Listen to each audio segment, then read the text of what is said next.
Hi, I am Aparna RAJEEV, and I am a third-year doctoral student at GSICCS. And my doctoral thesis here is an examination of selected manga and anime titles within the dark fantasy genre in order to isolate and decode constructions of heroism, to establish connections between hero idealizations and Japanese post-war constructions of identity. My project undertakes a detailed study into portrayals of heroism, focusing specifically on fictional heroes positioned in narratives of war and conflict. Through an initial reading of the concept of heroism presented in psychoanalytic traditions and philosophy schools, this project will use the amalgamated hero identity concept that then arises from these schools of thought to access scholarship on identity pertaining to trauma and war memory, specifically related to the case of Japan, the construction of Japanese identity during war periods, and post-war representations of identity. The expansive literature on post-war Japan forms the background to this study, which will aim to connect ideas of heroism and Japanese identity, which flourished first in the war years and then saw repeated revisions in the post-war years, to representations in popular culture, specifically within the Japanese manga and anime industry.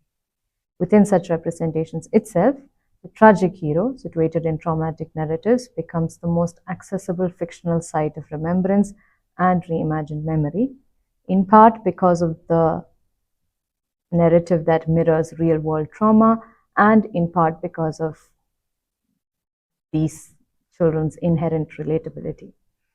This project then intends to draw attention to the tragic heroes of these extreme war narratives and to argue that these connections can be situated within a narrative of post-war reconstruction of identity in Japan.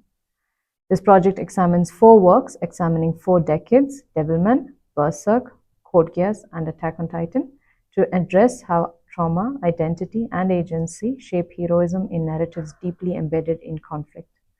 Although war narratives are abundantly utilized throughout Japanese animation works, few popular works focus primarily on the protagonist. In keeping with the particular persuasion of this research, the case studies chosen belong largely to the dark fantasy genre and develop narratives where the protagonist is unescapably embedded in the violent central conflict of the plot.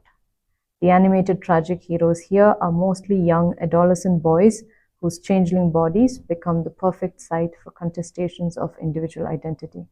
Furthermore, the confusion inherent to his youth amplifies these contestations to also include questions of national identity and inclusion, making him the ideal flag bearer of anxieties pertaining to identity. I believe that this research will open up ways to look at anime and manga beyond its positioning in popular media, to also include its capacities to transform into a site where real-world anxieties are manifested and managed. In positioning the subculture of anime and manga within Japanese post-war literature, new incursions can be encouraged into the study of the remembrance and reassembling of trauma, especially war trauma. Thank you.